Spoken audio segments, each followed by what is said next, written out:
The following is a presentation of the Gear Radio Network. You're listening to Better Live Than Dead. I believe it's a big challenge for our building to keep things in perspective and to, if we're going to get addicted to anything, let's get addicted to the process. And with that, we welcome you to Trust the Podcast, episode number 48. Episode 48, peoples. Week 4, Buffalo Bills versus the New England Patriots. This podcast, as always, powered by Better Life Than Dead and the Gear Radio Network. You can hear us on BetterLiveThanDead.com, Apple Podcasts, Google Play Music, iHeartRadio, Spotify, YouTube, and wherever else you listen to podcasts. As always, hasn't changed. I am Ryan Wolf at WolfDLTD, and joining me on the IndyCar Media Hotline, the man himself, John Cimino, at the JC Money on Twitter. John, how you doing today? I am doing well. Ryan, I am staring at this garbage can right now, and I am thinking, do you know how much country music I can fit into this thing? Lots. That is not the response I was expecting, but either way. You know what? It wouldn't be a podcast with me, whether it's here, whether it's BLTD, whether it's my podcast, without some kind of shtick. You know, I got to bring that and try to bring it some kind of funny in it, because Ryan, I was so daggum pissed off with that game yesterday. Now, I'll tell you what, that was a very frustrating loss. The Buffalo Bills lose to the New England Patriots 16-10. John, you mentioned it before the podcast, and I do agree with you. If we had recorded this podcast on Sunday, the 29th of September, we are recording here 8:42 p.m. on September 30th on Monday night. If it were recorded on Sunday afternoon, like we try to do every so often when we have the time open, this probably would have been a very different podcast, because for me, John, and I'll let you give your thoughts in just a second on it, but for me, as the afternoon progressed, my thoughts of the game changed a little. How so? When I first started, I was upset. You know, I thought to myself, that was a game the Buffalo Bills should have won. Absolutely, hands down. I mean, there's the Josh Allen concussion we'll talk about, offensive ineptitude. The defense played lights out, by far one of the best defensive performances we've seen in a long time, and the statistics back it up. But as the afternoon went on for me, I went from being upset about them losing, and then I thought to myself, this is actually I'm happy I'm upset. Because I remember back in the day when the Bills were bad, and it was all about, well, we're just happy to be within a touchdown of the New England Patriots. So it's a good sign to me that not only myself, but a lot of other Buffalo Bills fans that follow on Twitter were upset about the fact that the Bills should have won that game, even though they didn't. They should have won the game. They had so many opportunities that they squandered. And I'm happy that the attitude has changed, instead of just being, like I said, happy that they were within a touchdown. I'm happy that the fans are upset, and the team themselves too. They seem pretty upset because they knew that they should have won that game. Well, yes, they should have won that game. The positives for the Buffalo Bills, their defense is for real. You know, their defense is not a joke. They made Tom Brady look human, and that's very, very, very difficult to do. Now, the Bills' defense played well in weeks 1, 2, and 3 as well. But this one was the test. This one was, you know, after week 1, it was, it was just the Jets. Week 2, it was, it was just Eli and the Giants. Week 3 was, Cincinnati, you know, okay, great. Now week 4 was the big test for that defense, and the defense did pass. The offense wasn't too bad either, but it's a testament to the Patriots defense as well. The Bills could hang. That's the takeaway from this game as far as the on-field play is concerned. The Bills could hang. Now, Josh Allen, again, and I'm going to keep hammering this point with Josh Allen, is that he needs to put touch on the ball. He has all of the other intangibles that you want in a starting quarterback, in a starting NFL quarterback, and a franchise quarterback, but you can't overthrow a wide open John Brown by 10 yards every single game. Like, at some point, you've got to really focus on the touch, because if you're putting yourself in a position and you're extending the play, running out of the pocket, giving yourself a chance to find your receivers, at least you do your best to add a little more touch to the ball and get them there. Like he's missing these receivers, these wide open receivers by a mile. And yesterday was not the first time he's done it. He's done it several times this season. Absolutely. And that's the one thing that we're going to talk about first with the three big things this week is, John, really, we're trying to find out still, excuse me, we're still trying to find out what the offensive game plan is for the Buffalo Bills. Just looking down the statistics, first off, we obviously watched the game and it was tough to watch. But, excuse me, before leaving the game with a concussion, Josh Allen was 13 of 28, 153 passing yards, 0 touchdowns, and 3 interceptions thrown. He also ran 5 times for 26 yards and 1 touchdown. The first time in his NFL career, he's thrown 3 picks in a game. And just a quick little fun fact here. Quarterbacks who throw 3+ interceptions against a Bill Belichick coach team, they moved to 0-41. But here's where I'm going to channel in the inner member of the Bills Mafia that I have buried deep within me here, being the Bills Mafia's favorite Jets fan. But okay, that easily could have been 1-40, and in my humble opinion, the reason why it was not 1-40 had nothing to do with the Bills' defense and how well they played, as much as it had everything to do with the play that took Josh Allen out with the concussion. Now, I get it, and I looked at it. I've seen that play over and over and over again, and you can make a valid point, that Josh Allen maybe had his head a little lower than he should have as he was being tackled as he was running for the first down. And Patriots fan will argue, well, his head was already down and he was going in with the shoulder. He wasn't going in with the shoulder. His head hit first. So that did not happen. But that particular play changed the dynamic of the game. And while it changed the dynamic of the game, had Josh Allen been in there, I feel that they would have scored the touchdown that play. But, I mean, I don't disagree. But even though Josh Allen was struggling, it seemed like he was starting to come around a little. He was struggling, but he has that factor, that it factor. Maybe he's not going to dominate you with his arm, or he's not going to, but he has that will and that drive that almost without being as in your face as Tim Tebow was, but almost that like Tebow drive, where Tebow wasn't very good throwing the ball, but he was good enough to get the fans behind you, build some momentum, and make your team believe. You know what I mean? He's got that factor to him. But here's where my problem with this game lied. And any one of the Mafia that's listening, if you agree with me, cool.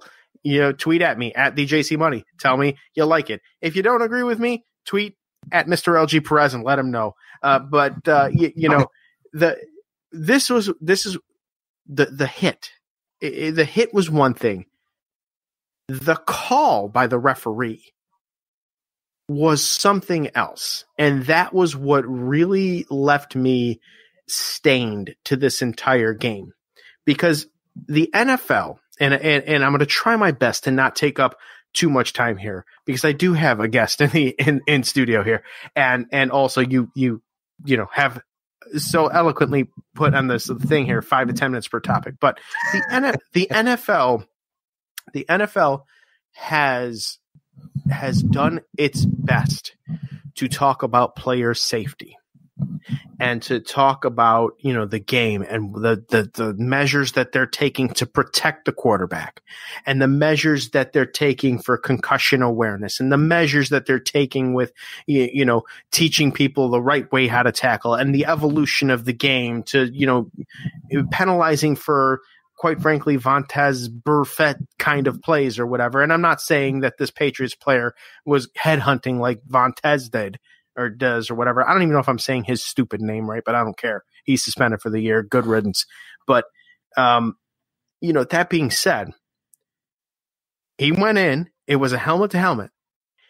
If Josh Allen was Tom Brady, if Josh Allen was Drew Brees, if Josh Allen was Aaron Rodgers, if Josh Allen was I don't know. I don't know who else. I don't know who else is left now because people are getting sick and dying. It seems at quarterback, not literally, thankfully, but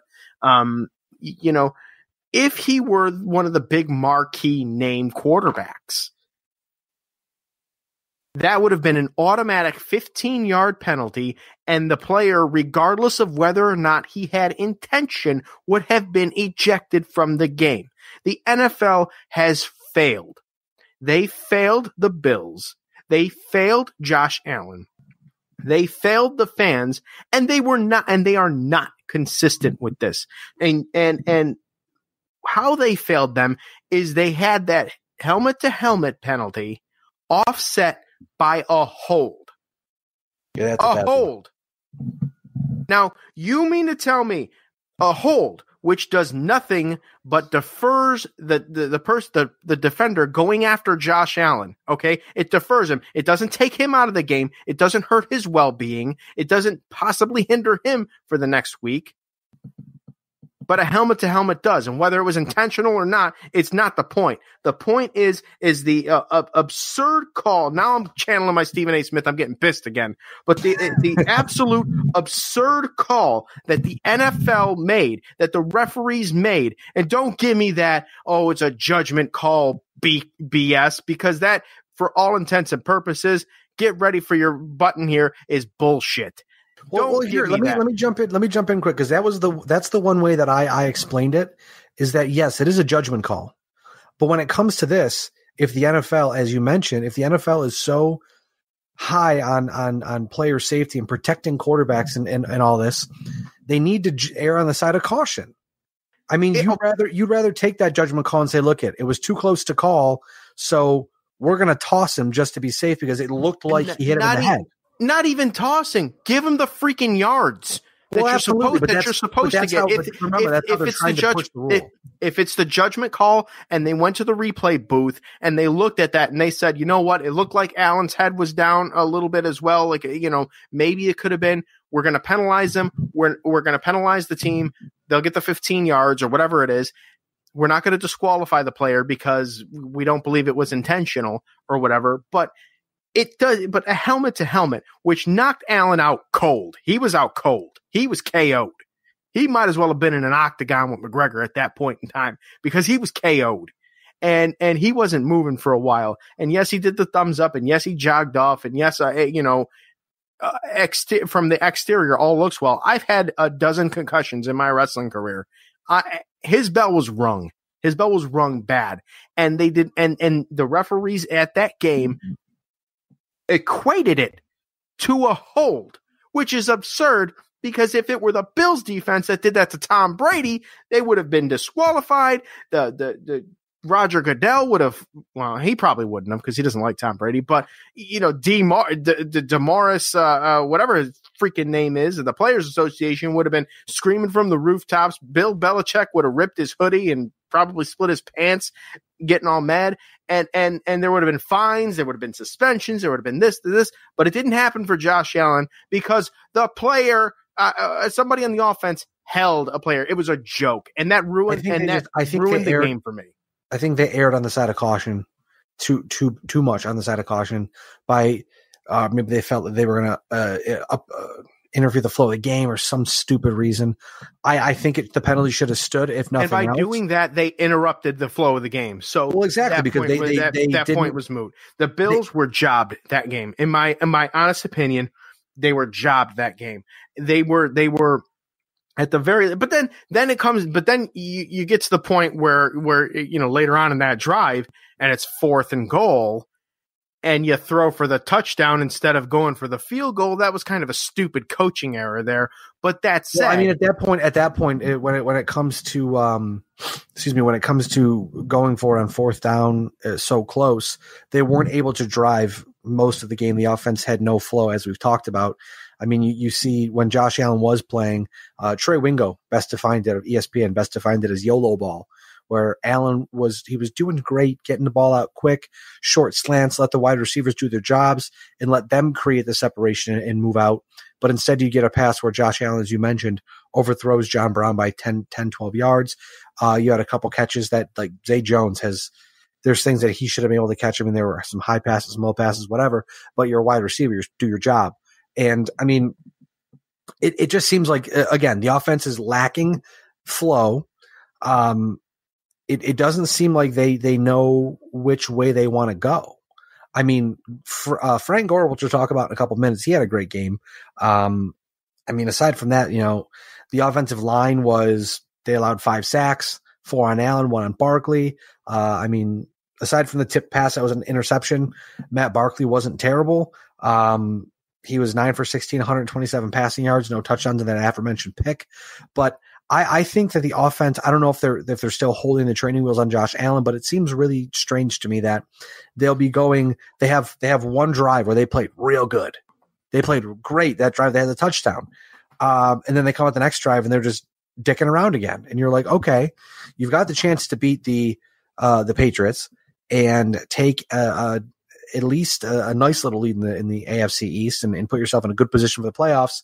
I mean, granted, it's 1 loss. They're 3-1 through 4 games, but a win against the Patriots would have been huge. And it almost seemed as if they were playing more cautious than anything, especially after Josh Allen. I mean, when Josh Allen went out, it kind of seemed like they opened it up a little, but I again, it just seems like too little, too late.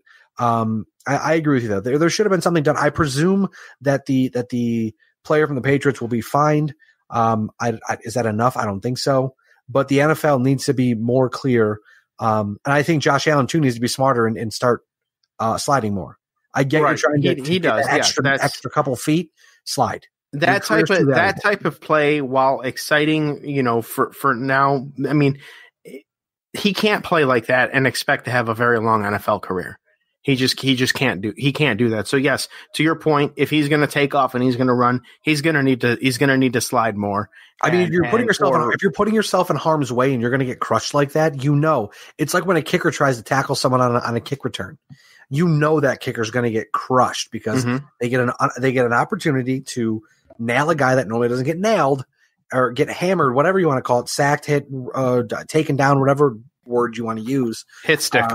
Exactly, get hit sticked. Exactly, like Brian Moorman that one year. Again, one of those things where you just want you see it and you have to keep yourself out of harm's way. Essentially, that's the long and the short of it. And it seems like sometimes Josh Allen does that, but then other times Josh Allen does not do that. No, I agree, and that's something that has to be learned to believe, and whether or not he rebounds from this and changes his gameplay will be up to him. I mean, Cam Newton did this too, and well, now I believe as he's been in the league over 10 years now, and he's getting hurt a lot, and you just see it with these type of quarterbacks, these type of mobile quarterbacks that will run and will try for that extra yard because they want to be tough and they want to carry the team on their back and not necessarily be safe on themselves in order to do it. I mean, Michael Vick, Cam Newton was like that. Warren Moon was like that. In the early days, and then he had to become a pocket passer. To keep his career going. Donovan McNabb, same deal. Like that kind of mobile athletic quarterback, and Josh Allen very much is that.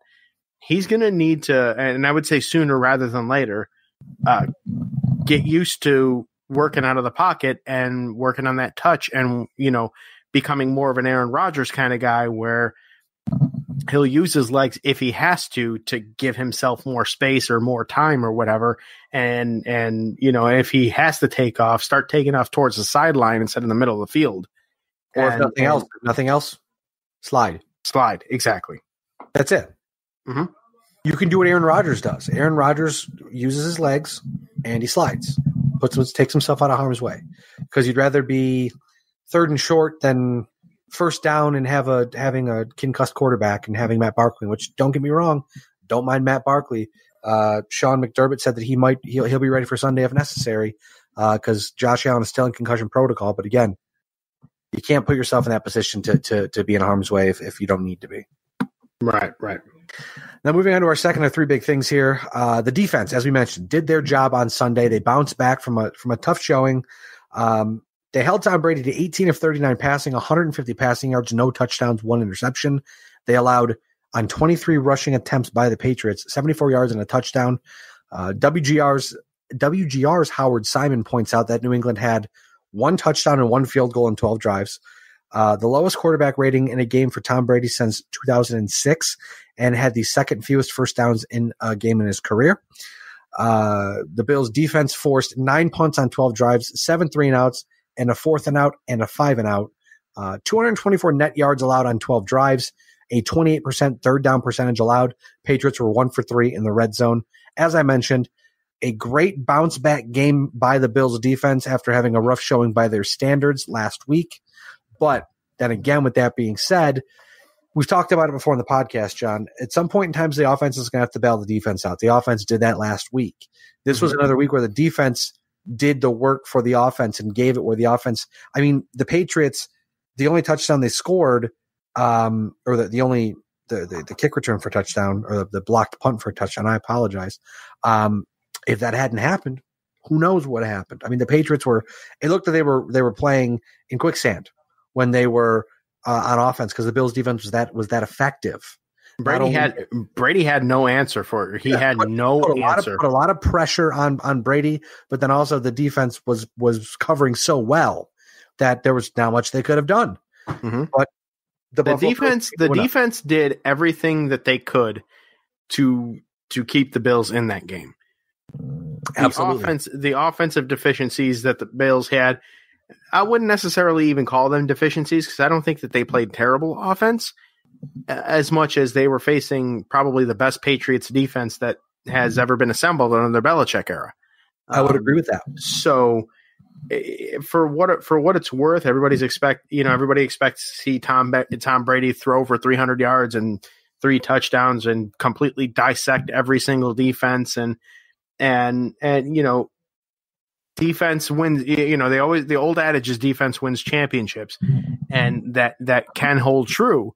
But the offense is sexier, and that's what everybody wants to see. Defense wins championships if your offense could score a touchdown. You didn't. Well, I mean that. Yes, and no. I mean the 2000 Ravens weren't necessarily known for their offensive prowess at all. They had Trent Dilfer at the quarterback. I mean, for Christ's sakes. So that's, you be that as it may, it was a great defensive game, and one that like I said in the first big thing, a key play on the defense and a missed call by a referees was really the difference of the game, in my opinion. That game could have easily been 17-16 Bills at the end, the way that both defenses were playing. And had Josh Allen not been taken out, I believe he would have. I believe the Bills would have scored a touchdown that game because Matt Barkley is not Josh Allen. Matt Barkley can't do the things that Josh Allen does. So in that 4th and goal situation, the Patriots defense would have had to have prepared for either a dink and dunk pass from Josh Allen or that big boy to run it in and run for another touchdown. They didn't have to worry about Matt Barkley running. They just had to worry about covering the defender that he's going to consistently look at and not scan for anybody else. So this was a great defensive battle, and both teams' defenses contributed to the score that we saw. Absolutely. And looking at the one bright spot, John, for the Buffalo Bills this week, Frank Gore Watch, the third of 3 big things in this podcast this week, and in the podcast every week. Frank Gore rolled into week 4, ranked 4th all-time in NFL history with 14,912 rushing yards. Barry Sanders, who has not played in a couple days, ranked 3rd all-time still with 15,269 rushing yards. Frank Gore, 357 behind Barry Sanders heading into week 4. Took a big bite out of that. 17 rushes and 109 yards Sunday against the New England Patriots. Per @FBG Chase on Twitter, Frank Gore became the 2nd oldest player to rush for 100 yards at 36 years and 138 days. Ex-Chief MacArthur Lane holds that record from back in 1978. At 36 years, I bet you trust the podcast listeners didn't think you'd hear the name MacArthur Lane on a podcast. I bet. Well, here you go. It's kind of like Jim Rome the other day on the NFL on CBS. He made a Browning Nagel reference. Like that's MacArthur Lane and Browning Nagel in the same week. That's amazing. What a week it's been for John. What a time to be alive. Well, hey, also, heading into week 5, Frank Gore is now at 15,021 rushing yards, 248 behind Barry Sanders. Frank Gore became the 4th player in NFL history to reach 15,000 rushing yards, joining Emmitt Smith, Walter Payton, and Barry Sanders. When you are in that category and you're named number 4 in a list that includes Emmitt Smith, Walter Payton, and Barry Sanders, I mean, you tip your cap, give him a standing O. I mean, Frank Gore, the epitome of a workhorse, and you know, it would be nice to see him, especially even in a Bills uniform, hit that 248 yards, 249 yards, if you will, and pass Barry Sanders and be number 3. That would be great. You know, kudos to Frank Gore. He's done it the right way. He's never had an issue. Always comes ready to play, and still, even to this day, you know, the way he prepares and the way he takes care of himself and conditions himself at 36 years old in a position that when you're 30, people are like, yeah, you're kind of at the end of the road, pal. You know, I mean, that's a testament to him and who he is and his place in NFL in NFL history. And I had made a comment on this on another podcast last week, that Frank Gore in the year 2035, which will be 5 years after he actually retires in 2030, it's going to be great to see everybody, all his fans lined up with the 30 different NFL jerseys of his number, because I wholeheartedly believe he's going to play for all 32 franchises at one point. That's incredible. I like that. That's a bold prediction. I like that. That's a good one. Now, our look ahead here, brought to you by 26 Shirts. 26shirts.com, at 26 Shirts on Twitter and Instagram, and Facebook.com/26 Shirts. As we always mention, check out their website, check out all of their social media fronts for the latest t-shirt designs, for the latest releases. We always seem to have a not good timing when it comes to doing the podcast, because we're always on the back end of when the shirts are released or being released, being finished up, and then new shirts are being released. We always seem to be on the back end of that. So either way, like I said, 26shirts.com, at 26 Shirts on Twitter and Instagram, Facebook.com/26 Shirts. Before we look ahead to week 5, the playoff outlook, I'm having trouble speaking words, but the playoff outlook in the AFC after 4 weeks, the Buffalo Bills currently sit 5th in the AFC, and your AFC 1 through 6, Kansas City, New England, Houston, Cleveland, Buffalo, and Oakland. Now, John, heading into week 5, the Buffalo Bills head down to Houston to take on – they don't head to Houston. Let's try that again. They head to Nashville. 20 something years ago, that would have been a factual statement, Ryan. Good Lord. When you were in Hawaii, not only was there a 6-hour time difference, but there was a 20-year difference in life? Jesus, man. Traveling back to the future past. The Titans haven't been in Houston since 1997. Well, I'm glad I can at least spice up the podcast by saying everything properly but wrong. It's great. I love it. Jesus. So the Buffalo Bills head to Nashville to take on the Tennessee Titans. Buffalo suffered, obviously, their first chink at the armor this past week. John, first off, how does Buffalo's offense respond after a poor performance? What do you think they have to do? I think it's going to be dependent. It's going to all be dependent on Josh Allen, because the team is a different team with him on that field.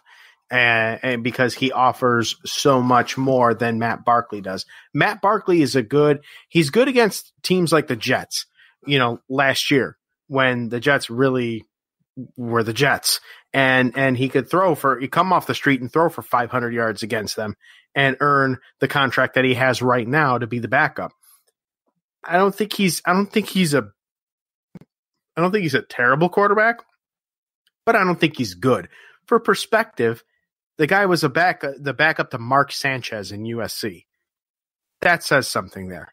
But he's good enough to remain in the NFL at least a little longer than Sanchez did. It will depend on whether or not Josh Allen gets the start, because they're going to have to tailor the offense to the strengths of Matt Barkley, and his strengths are he's very streaky. So it's going to be, I would imagine, a lot of dink and dunk passes and a lot of handing off the ball to Frank Gore. And I don't know the status of Devin Singletary, where he's at right now in the road to recovery, but TJ Yeldon as well. I think they're going to have to rely a little more on the run if Matt Barkley is the one that gets the start. Whereas with Josh Allen, they could open it up, assuming that they would. And, him being the dual threat quarterback, it really is dependent on that, on QB1. It really is. Yeah, and we heard too that that Devin Singletary was close to returning this week, so I would suspect he'll be back this weekend against the Tennessee and Titans. also too, the defense.